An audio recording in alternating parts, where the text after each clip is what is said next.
नमस्कार प्रिय विद्यार्थीगण। आज के वीडियो में एक बार फिर से आप सभी का बहुत बहुत स्वागत है। तो आज के वीडियो में हम लोग पढ़ने वाले हैं कामायनी, जो कि आपके इंटरमीडिएट के सिलेबस में दिया गया है। इसको इस वीडियो में पढ़ेंगे। कामायनी जो कि श्रद्धा सर्ग, तृतीय सर्ग श्रद्धा सर्ग है इसका, और इसमें इसी को हम लोग पढ़ने वाले हैं। और इसमें इस सर्ग में क्या हुआ है, श्रद्धा के सूक्ष्म सूक्ष्म सौंदर्य का चित्रण है।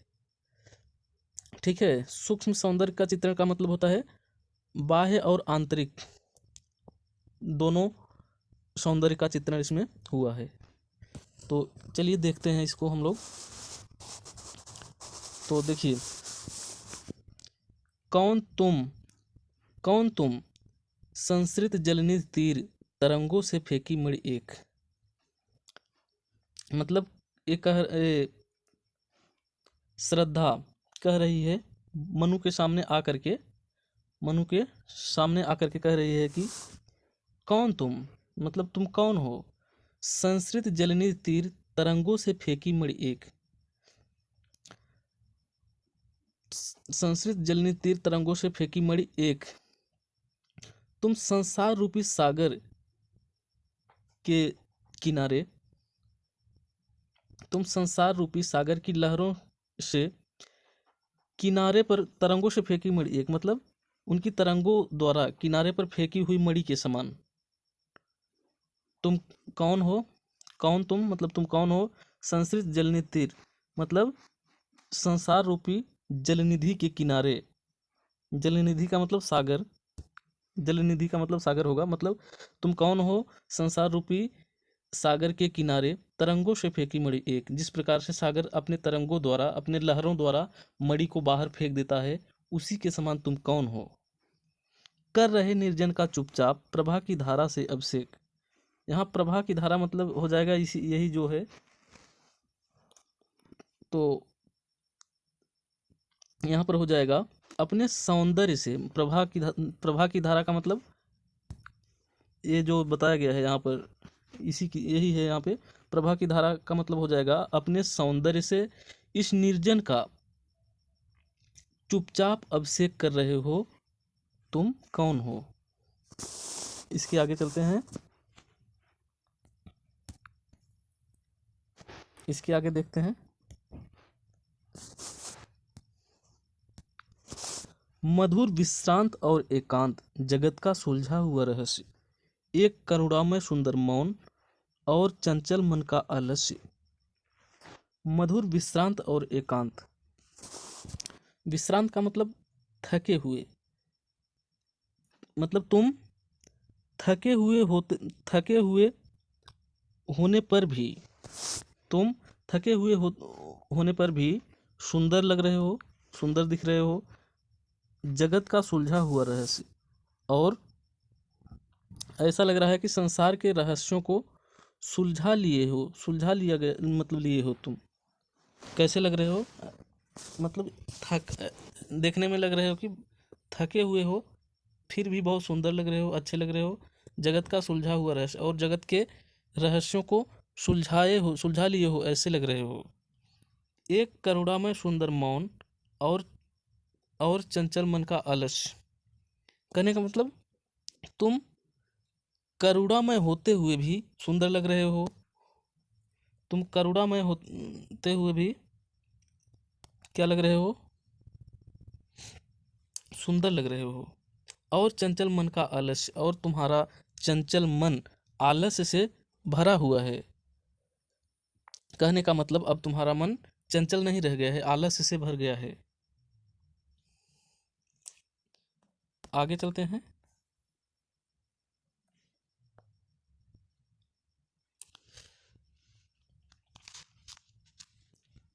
सुना यह मनु ने मधु गुंजार, मधुकरी कासा जब सानंद, किए मुख नीचा कमल समान, प्रथम कवि का ज्यों सुंदर छंद। तो यहाँ हो जाएगा सुना यह मनु ने मधु गुंजार। जब यह मनु ने जब यह सुना क्या सुना मनु ने? जो श्रद्धा की वाणी को सुना। ठीक है, तो जब मनु ने श्रद्धा की इन बातों को सुना तो क्या हुआ? सुनाया मनु ने मद गुंजार। जब इनकी गुंजार यानी इस आवाज़ को, बातों को सुना, वाणी को सुना, तो क्या हुआ? मधुकरी, मधुकरी का मतलब हो जाएगा भ्रमरी। भ्रमरी जैसी आवाज़ को जब सुने तो क्या हुआ? सानंद, मतलब आनंदित हो गए, आनंद से युक्त हो गए। जब मनु ने यह भ्रमरी का सा गुंजार सुना तो वे आनंद से युक्त हो गए। किए मुख नीचा कमल समान। और जो ये श्रद्धा है, एक इनका मुख जो है झुक गया। कैसे हो गया? जिस प्रकार से कमल, कमल जिस प्रकार से झुका होता है, कमल का मुख जिस प्रकार से नीचा होता है, उसी तरह से इनका भी मुख कमल के समान नीचा हो गया। प्रथम कवि का जो सुंदर छंद। और ये श्रद्धा की वाणी, जो बातें, इनकी बातें जो थी, कैसी लगी, कैसी लग रही थी? जिस प्रकार से प्रथम कवि का छंद, मतलब प्रथम कवि के छंद के समान इनकी बातें, मतलब इनकी वाणी लग रही थी। किनकी? श्रद्धा की। जिस प्रकार से प्रथम कवि जब छंद का प्रयोग किए थे, जब लिखे थे, जितना सुंदर, मतलब सुंदरता वो थी, वैसी ही सुंदरता आज लग रही है इस जब श्रद्धा की वाणी को सुनकर इनको। एक झटका सा लगा सहर्ष, निरखने लगे लुटे से कौन।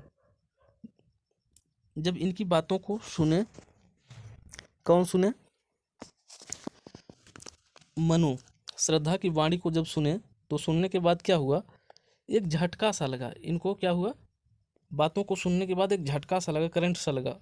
निरखने लगे लुटे से, ऐसा ऐसे देखने लगे जैसे लूट गया हो कोई, मतलब लूटा हुआ कोई जिस प्रकार से देखता है, मतलब मंत्र उनकी सुंदरता को देख करके उनके ऊपर लूटे से, मतलब लूट गए ऐसा लग रहा है, इस तरह से देखने लगे। कौन गा रहा है सुंदर, कौन गा रहा है सुंदर संगीत। और मन में सोचने लगे कि यह सुंदर संगीत कौन गा रहा है। वो तो बातें कह रही थी, बोल रही थी, वाणी उनकी वाणी इनको संगीत जैसा लग रहा है। इनको उनकी वाणी को सुन करके, ये बातों को सुन करके ऐसा लग रहा है कि संगीत है। मतलब मन में सोच रहे हैं कि कौन गा रहा है सुंदर संगीत, मतलब ये सुंदर संगीत कौन गा रहा है। इनको संगीत, इनकी आवाज़ें सुनाई दे रही हैं।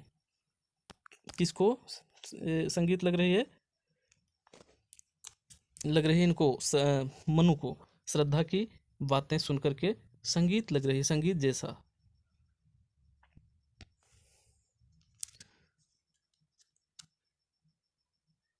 आगे देखिए। कुतूहल रह न सका फिर मौन। और जब ये सुने तो क्या हुआ? ये मौन नहीं रह सके। ठीक है, आगे चलते हैं।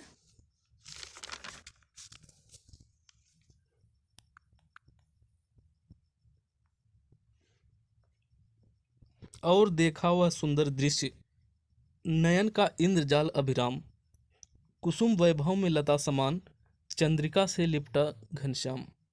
और देखा वह सुंदर दृश्य, क्या हुआ? वह जो जब अपनी नज़रें, मनु ने जब अपनी नज़रें ऊपर उठाए तो देखे, क्या देख रहे हैं? वह सुंदर दृश्य। वह सुंदर दृश्य कौन सा सुंदर दृश्य? जो श्रद्धा को देख रहे हैं, जो कि उनके सम्मुख खड़ी हैं। और वह देखा सुंदर दृश्य, किसने देखा?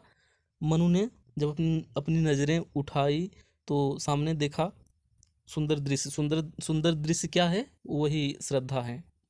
नयन का इंद्रजाल अभिराम, यहाँ इंद्रजाल का मतलब हो जाएगा जादू, और अभिराम का मतलब हो जाएगा सुंदर। तो अपने नज़रों के सामने क्या देखे? मतलब एक सुंदर जादू। क्या देखे? सुंदर जादू। सुंदर जादू का मतलब वही जो खड़ी हैं श्रद्धा, उन्हीं को देखे। ठीक है।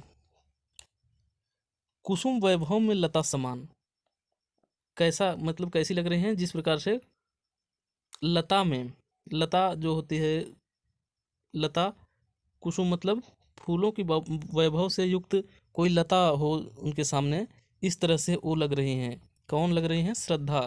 किनको? मनु को। चंद्रिका से लिपटा घनश्याम, और चंद्रिका से लिपटा घनश्याम, चंद्रिका जो ऐसा लग रहा है कि चंद्रमा बीच में है और सभी बादल जो होते हैं मतलब चारों तरफ से घेरे हुए हों, मतलब घिरी हुई चंद्रिका लग रही है। ठीक है, इतना हुआ। और इसके आगे देखते हैं।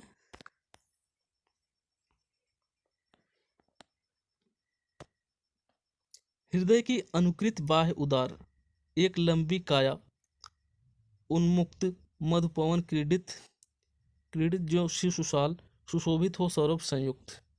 तो इसको देखिए, हृदय की अनुकृत बाह्य उदार, जो उनकी उदारता थी, जो बाहरी शरीर को बाहर से देख करके ऐसा लग रहा था कि क्या है, मतलब ये बाहरी शरीर जो है उनके हृदय की ही क्या है, अनुकृति मतलब नकल है, आकृति है, नकल है। ठीक है, कहने का मतलब जितना सुंदर इनकी शरीर थी, उतना ही सुंदर इनका हृदय भी, जितनी सुंदर शरीर है इनकी उतना ही सुंदर इनका हृदय भी है। कहने का तात्पर्य यह है, कहने का मतलब लग रहा था क्या, बाहरी शरीर क्या लग रही थी, हृदय की ही नकल लग रही थी बाहरी शरीर। एक लंबी काया, और काया इनकी कैसी थी, शरीर लंबी थी, उन्मुक्त और स्वच्छंद, मतलब उन्मुक्त का मतलब स्वच्छंद, स्वच्छंद विचरण करने वाला। तो हृदय तो स्वच्छंद विचरण करने वाला होता ही है, मतलब हृदय पर कोई रोक टोक नहीं लगा सकता है, वो मनमानी विचरण करता है, तो स्वच्छंद होता है हृदय। ठीक है, एक लंबी काया है और उन्मुक्त काया, और उन्मुक्त इनका देखने में उनका लंबी शरीर है और स्वच्छंद विचरण करने वाली लग रही हैं। मधु पवन क्रीडित ज्यों शिशुशाल, सुशोभित हो सौरभ संयुक्त। यहाँ पर देखिए, सुशोभित हो सौरभ संयुक्त, इसका मतलब क्या हो जाएगा, सुगंध से युक्त होकर जैसे साल वृक्ष का छोटा, शिशु का मतलब छोटा, शिशु का मतलब बच्चा होता है जो, उसी को शिशु कहते हैं। तो यहाँ पर साल वृक्ष है, तो साल वृक्ष, शिशु मतलब छोटा पौधा, साल वृक्ष का छोटा पौधा, जिस प्रकार से सुगंधित, सुगंध से युक्त होकर जैसे साल वृक्ष का छोटा पौधा बसंत ऋतु के हवा के साथ क्रीड़ा कर रहा है, ऐसा ही मतलब ये लग रही है, इनकी शरीर इसी तरह से लग रही है। तो इस वीडियो में बस इतना ही, इसके आगे किसी और वीडियो में हम लोग देखेंगे। तो हम मिलते हैं किसी और वीडियो में फिर कभी, तब तक के लिए नमस्कार।